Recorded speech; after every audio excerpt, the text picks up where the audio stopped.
Everyone, welcome back to my channel. আশা করছি তোমরা সকলে খুব ভালো আছো। অনেক দিন পর আজকে আবার একটা নতুন লং ভিডিও নিয়ে চলে এসেছি। আগের সপ্তাহে সানডেতে আমি তোমাদের সাথে শেয়ার করেছিলাম যে আমরা সবাই মিলে ঘুরতে গেছিলাম, কামাখ্যা আর মেঘালয় মিলে ঘুরতে গেছিলাম। তো আমরা ফিরেছিলাম ঠিক কালী পুজোর পরদিন সকালবেলা। তো ওটা একটা 5 দিনের ট্রিপ ছিল, যদি আসা যাওয়া মিলিয়ে ধরো, আর না হলে ওখানে থেকেছিলাম 3 দিনের জন্য। তো 3 দিনে একদিন গেছিলাম কামাখ্যা, একদিন গেছিলাম চেরাপুঞ্জি, আর একদিন গেছিলাম শিলংয়ে। তো সেই ভিডিওর গল্পই আজকে নিয়ে এসেছি। আজকে ব্লগ আছে অবভিয়াসলি, কিন্তু ব্যাপারটা হচ্ছে যে বাইরে গেলে আমার ব্লগ করতে মানে কথা বলে ব্লগ করতে খুব লজ্জা লাগে। তো সেই জন্য আমি ভয়েস ওভারই দেবো, আর তোমাদের সাথে অল্প ছোট ছোট গল্প শেয়ারও করব তার সঙ্গে সঙ্গে। তো যাই হোক, চলো শুরু করি। আর হ্যাঁ, যেটা বলার ছিল, তো আমরা গেছিলাম, ডেটটা আমি ভুলে গেছি। আমরা গেছিলাম 17ই অক্টোবরে, আর 17ই অক্টোবর সেদিনকার রাত্রি 9টা সামথিং আমাদের ট্রেন ছিল। তো আমরা গেছিলাম সরাইঘাটে। অ্যাপ্রক্সিমেট 12 ঘন্টা লাগে আমাদের এখান থেকে পৌঁছাতে গুয়াহাটি। সরাইঘাট গুয়াহাটি অবধি যায়, কিন্তু আমি আগে থেকে ইউটিউবে দেখেছিলাম যে কামাখ্যা মন্দিরের আশেপাশেও অনেক হোমস্টে আছে, তো ওখানেও থাকা যায়। তো আমরা ডিসাইড করেছিলাম, ট্রেনে বসে বসে ডিসাইড করা হয়েছিল, লাইক ট্রেনটা এত ফাস্ট যায়, মানে বিফোর টাইম কামাখ্যাতে ঢুকিয়ে দিয়েছে। তো ওখানে বসে বসে আমরা ডিসাইড করছি যে এখানে নেমে পড়ি, এখানে নেমে পড়ি। লাইক গুয়াহাটি গেলে আবার না হলে গুয়াহাটি থেকে ফিরতে হবে, কামাখ্যায় আসতে হবে, পুজো দিতে হবে, আবার যেতে হবে, অনেকটা টাইম লাগবে। আর যেহেতু আমরা গিয়ে আগে স্নান করব, তারপর ফ্রেশ হব, তারপরে যাব, অনেকটা টাইম লেগে যাবে। তো সেই জন্যই ব্যাপারটা হয়েছে। তো আমরা ট্রেনে বসে বসে ঠিক করলাম যে আমরা কামাখ্যাতেই নামবো, ঠিক আছে। আর আমাদের যাওয়ার কোনো প্ল্যানিং ছিল না, এটা একদম অল অফ আ সাডেন প্ল্যানিংটা হয়েছে যে আমরা যাব কামাখ্যাতে, কারণ একটা মানসিক ছিল, তো সেটা পূরণ হওয়ায়, তো সেই জন্যই যাওয়া। যেহেতু দাদা খুব বেশি ছুটি পায়নি, তো অল্প ছুটি নিয়েও এসেছিল, তো ভেবেছিলাম সবাই মিলেই যাব, তো ওই যাওয়া। আর এটা যেহেতু একদম লাস্ট মোমেন্টে ডিসাইড হয়েছে যে হ্যাঁ দাদাও আসছে, তো আমরা যেতে পারি এই সময়। আমরা লাস্ট সবাই মিলে একসাথে, মানে ট্রিপ বলতে যেটা বোঝায়, করেছিলাম 2015-এ, আর এখন 2025, 10 বছর পর ট্রিপ, মানে প্রপার ট্রিপে গেছিলাম আমরা। আগের 2 বছরও গেছিলাম, একবার দিল্লিতে একবার মুম্বাইতে, বাট সেটা ওয়ার্ক রিলেটেড ছিল। তো গেছিলাম যখন ঘুরে নিয়েছিলাম, সেটা আলাদা ব্যাপার। তো এবার ট্রিপ হিসাবে ঠিক 10 বছর পর আমরা গেছিলাম, খুব এক্সাইটেড ছিলাম সবাই। আর এটা যেহেতু একেবারে all of a sudden plan হয়েছে, তো সেই জন্য টিকিটেরও খুব সমস্যা হয়েছিল। আমাদের টিকিট লাস্ট দিন অব দি ওয়েটিং লিস্ট 1-এ দেখাচ্ছিল, মানে আমরা গেছিলাম 5 জন মিলে, তো ওয়েটিং লিস্ট 1 2 3 4 5 এরকম দেখাচ্ছিল। আর আমরা লাইক লাস্ট দিন অবধি ভাবছি হবে হবে হবে, বিকজ এই ট্রেনটা লাইক খুব ভালো ট্রেন। সাধারণত লোকে এই ট্রেনের টিকিট কাটলে ক্যান্সেল করে না, কিন্তু ওটাই একটা মনে দ্বিধা ছিল যে হবে তো হবে তো হবে তো। লাইক বিকেল অবধি আমরা কিচ্ছু ব্যাগ গুছাইনি, লিটারালি কিচ্ছু ব্যাগ গুছাইনি, আমরা জাস্ট ভাবছিলাম হবে কি হবে না। তো তারপরে ভাবলাম যে না, হয়েই যাবে। তো আমি আমার ব্যাগ প্যাকিং শুরু করে দিয়েছিলাম, আমার যেহেতু আলাদা একটা সুটকেস নিয়েছিলাম। আর তো যখন প্যাক করছিলাম তখনই নোটিফিকেশন আসে আইআরসিটিসি থেকে যে হ্যাঁ হয়ে গেছে, কনফার্ম হয়ে গেছে। তো তারপরে সবাই মিলে শুরু করা হলো যাওয়া। তো এবার যেহেতু অল অফ আ সাডেন ছিল, তো কামাখ্যায় 2 টাইপের পাস পাওয়া যায়, একটা হচ্ছে জেনারেল পাস আর একটা হচ্ছে ভিআইপি পাস। তো ভিআইপি পাস কাটতে পারিনি আমরা ওই কারণেই, বিকজ যাওয়ার কোনো ছিল না, আর ট্রেনের টিকিটও কনফার্ম হয়নি। ওই পাসগুলো 501 টাকা করে। তো আমরা যদি আগে থেকে কেটে নিতাম, আর সাপোজ যদি কনফার্ম না হতো ট্রেনের টিকিটটা, তো আমাদের ওই 2500 মতো চলে যেত। তো ওই জন্যই আমরা আর রিস্ক নিইনি, কাটার রিস্ক নিইনি। ভিআইপি পাস কাটলে কিছুই না, জাস্ট তোমাকে লাইনে দাঁড়াতে হবে না, তুমি তাড়াতাড়ি গিয়ে পুজোটা দিতে পারো, এটাই। আর জেনারেল পাস থাকলে তোমার খুব ভিড় থাকলে অনেকটাই সময় লাগে। বাট আমরা খুব লাকি ছিলাম সেদিনকার, 3-4 ঘন্টার মধ্যে আমাদের পুজো দেওয়া হয়ে গেছিলো, সেটা আমি পরে আসছি। তো এটাই হচ্ছে ব্যাপার। ভিআইপি পাস আমরা কাটতে পারিনি, কারণ একদম লাস্ট মোমেন্টে প্ল্যানিং হয়েছিল আর টিকিটও ছিল না। তো যাই হোক, এরকম হলো। তো আমি, আমার মা, বাবা, দাদা আর আমার মাসিমণি সবাই মিলে গেছিলাম এই ট্রিপটায়। 12 ঘন্টার ট্রিপ ট্রেনে। আমরা যেহেতু রাত্রিবেলা ট্রেনে উঠেছিলাম, গিয়ে শুয়ে পড়েছিলাম, সকালবেলা ভোরবেলা নেমে পড়ি এই কামাখ্যাতে।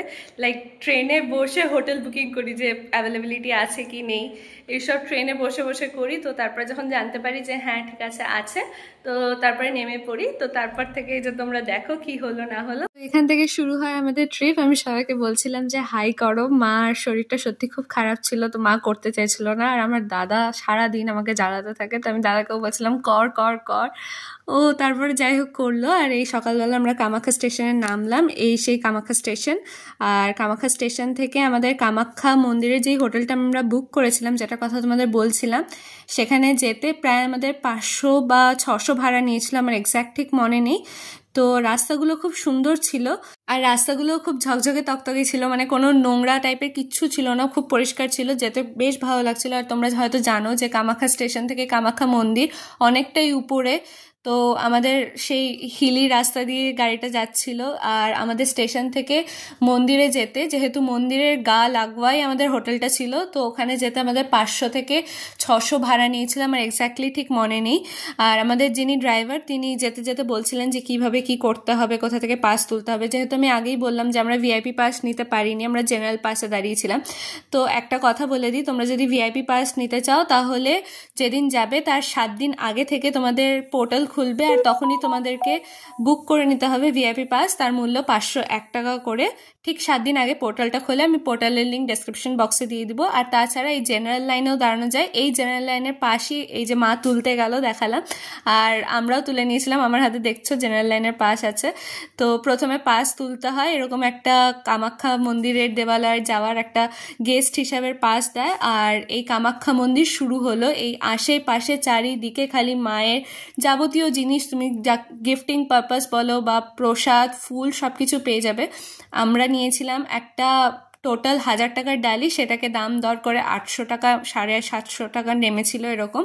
তো 108টা ফুল দিয়েছিল, প্রসাদ যা হয় আর কি, শাখা সিঁদুর টিপ যাবতীয় কিছু। মা একটা চুন্নি নিয়েছিল, দারুণ দেখতে ছিল চুন্নিটা। তো এই হচ্ছে ব্যাপার। আর তাছাড়া তোমাদের বলি, আমরা যেই হোটেলে ছিলাম সেটা একেবারে কামাখ্যা মন্দিরের গা লাগোয়া। তোমরা যদি আগে কোথাও শুনে থাকো যে কামাখ্যা কোনো হোটেল নেই, তাহলে তোমরাও ভুল জানো। কামাখ্যায় প্রচুর হোটেল আছে, আমি দিয়ে দেবো ডেসক্রিপশনে কয়েকটা হোটেলের নাম ও নাম্বার, তোমরা চেক করে নিতে পারো। পাসটা নিয়ে আমরা এই রুমটায় বসেছিলাম। এই রুমটায় প্রায় আমাদের 20 মিনিট মতো ওয়েট করতে হয়েছিল। আমি আগেই বলেছিলাম যে আমরা খুব লাকি ছিলাম। আমি কেন বলছি লাকি ছিলাম, এই যে দেখছো যারা গেছে তারা মোটামুটি 2 ঘন্টা ধরে এখানে প্রায় বসেছিল, ওয়েট করেছিল। আর আমরা লাস্ট 20 মিনিট আগে এই রুমটায় ঢুকেছিলাম, আর আমরা 20 মিনিট পরেই এই রুমটায় যারা দেখছো সবাই একসাথেই লাইনে বেরিয়েছে। তো এই যেতে যেতে এই সাইডে এই দৃশ্যটা দেখা যায়, এখানে একটা ঘাট টাইপের আছে, এখানে সবাই স্নান করছিল, তাদের যাবতীয় কাজ করছিল। আর কয়েকটা মন্দিরও ছিল, শিব ঠাকুরের মন্দির যাচ্ছিল। আর এই লাইন চলতে চলতে মাঝে মাঝে যাচ্ছে, স্টপ হচ্ছে, আমরা বসে পড়ছি, তারপর আবার যাচ্ছে। তো এই চলতে চলতে আমরা পৌঁছাতে বললাম 4 থেকে 5 ঘন্টা লেগেছিল। আর প্রবলেমটা হয়েছিল, আমরা অনেক আগেই পৌঁছে যেতাম। প্রবলেমটা ঠিক এই জায়গায় হয়েছিল, আমরা লাইন দিয়েছিলাম 11:30টার সময়, আর 1টা থেকে ব্রেক শুরু হয়, 1টা থেকে 2:30 অবধি ব্রেক থাকে। তো ওই ব্রেকের মধ্যে আমরা পড়ে গেছিলাম, তো ওইটুকু টাইম আমাদের অনেকক্ষণ ওয়েট করতে হয়েছে। আর আমরা যেদিন গেছিলাম সেদিনকার ধানতেরাস ছিল, আর তোমরা দেখতে পাচ্ছ সবাই অনেক তন্ত্রমন্ত্র সাধনা করছে। এরা, আমার যতদূর মনে হয়, এরা যারা জ্যোতিষ বিদ্যা চর্চা করে। এর মধ্যে আমি টাইমিংটাও বলে দিই, ভোর 5:30টার সময় মন্দির খোলে, 1টা অবধি খোলা থাকে, তারপর 1টা থেকে 2:30 অবধি ব্রেক, 2:30 থেকে আবার 5:30 মন্দির খোলা থাকে। তো তোমরা যদি ভিআইপি পাস নিতে চাও, একটা হচ্ছে অনলাইন বুকিং, আরেকটা হচ্ছে অফলাইনও বুকিং করতে পারো। যেদিন তোমরা পুজো দেবে সেদিনকার ভোর 4টার সময় এসে লাইন দিতে হয়, তাহলেই তোমরা ভিআইপি পাস পেতে পারো। সেই 4টার সময় পাস তুলে তোমরা আবার হোটেলে ফিরে যেতে পারো। আর তোমাদের স্লট অনুযায়ী, মানে একটা হয় সকালের স্লট আর একটা হয় দুপুরের স্লট, সেই স্লট অনুযায়ী তোমরা আসতে পারো মন্দিরে পুজো দেওয়ার জন্য। আর এই যে এই জায়গাটা দেখছো, এখানে হচ্ছে বলি দেওয়া হয়। তো এখানে এসে আমি ভিডিও করা বন্ধ করে দিই, কারণ এরপরেই আমরা ঢুকবো। আর একটা জিনিস বলে দিই, কামাখ্যা মন্দিরে এই জিনিসটা খুব ভালো, মানে পুরোটা ঘেরাও করা। আর তোমার যদি রোদে দাঁড়াতে প্রবলেম হয়, মাইগ্রেনের প্রবলেম থাকে, বা কোনো শারীরিক যদি প্রবলেম থাকে, কোনো প্রবলেম হবে না, বিকজ পুরো মাথার উপরে ছাদ আছে। আর লাইন যখন চলবে সেখানেও তুমি বসার জায়গা পাবে, তোমাকে দাঁড়িয়েও থাকতে হবে না বেশিক্ষণ। কামাখ্যা মায়ের যেটা মেইন মন্দির, সেখানে ভিডিওগ্রাফি ফটোগ্রাফি করা অ্যালাউড না ফর অবভিয়াস রিজনস, কিন্তু তুমি বাইরে এসে ভিডিও ফটোগ্রাফি তুলতেই পারো। এই যে দেখছো, এটা কামাখ্যা মায়ের মন্দিরের মেইন চূড়া, পুরো সোনায় বাঁধানো। আর তারপরে কামাখ্যা মন্দিরেই আমাদের একজন পুরোহিত বলেছিলেন যে এখানে যখন এসছোই তাহলে ভুবনেশ্বরী মন্দিরও ঘুরে আসো। তো আমরা চলে যাই ভুবনেশ্বরী মন্দিরে। ওখান থেকে ভুবনেশ্বরী মন্দির প্রায় 250 মিটার, আর সেটা ভাড়া নিয়েছিল 150 মতো, আর যেতে আসতে 300 টাকা। এর মধ্যে আমি ট্রেনের কথাও বলে দিই, তোমরা আইআরসিটিসিতে দেখতেই পাবে যে তোমাদের ওখান থেকে কোন ট্রেন যায়, বাট সরাইঘাট খুব ফেমাস ট্রেন এই গুয়াহাটি আসার জন্য, কামাখ্যা আসার জন্য। আমরা ফিরেছিলাম ব্রহ্মপুত্র মেলে। আর ফুডিংয়ের কথা বলে দিই, আশেপাশে অনেক ভেজ নন ভেজের কোনো ব্যাপার নেই, ভেজ রেস্টুরেন্ট অনেক পেয়ে যাবে। তো আমরা ওখানেই লাঞ্চ করে এই ভুবনেশ্বরী মন্দিরে চলে আসি। তোমরা ভুবনেশ্বরী মন্দিরটা দেখলে, ওখানেও কোনো ভিডিওগ্রাফি করা অ্যালাউড না, তবে বাইরে এসে তোমরা এই পুরো কামাখ্যা শহরটা দেখতে পাবে, ব্রহ্মপুত্র নদী দেখতে পারবে। দারুণ লাগছিল দেখতে।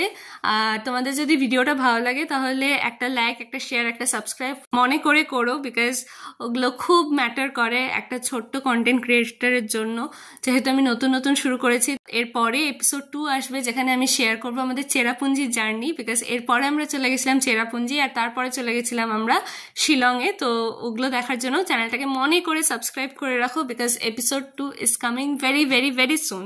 চলো আজকের জন্য টাটা বাই বাই। আমি কিছু লাস্টে ছবিও অ্যাটাচ করে দিলাম, দেখতে থাকো, মজা নাও। Tata bye bye.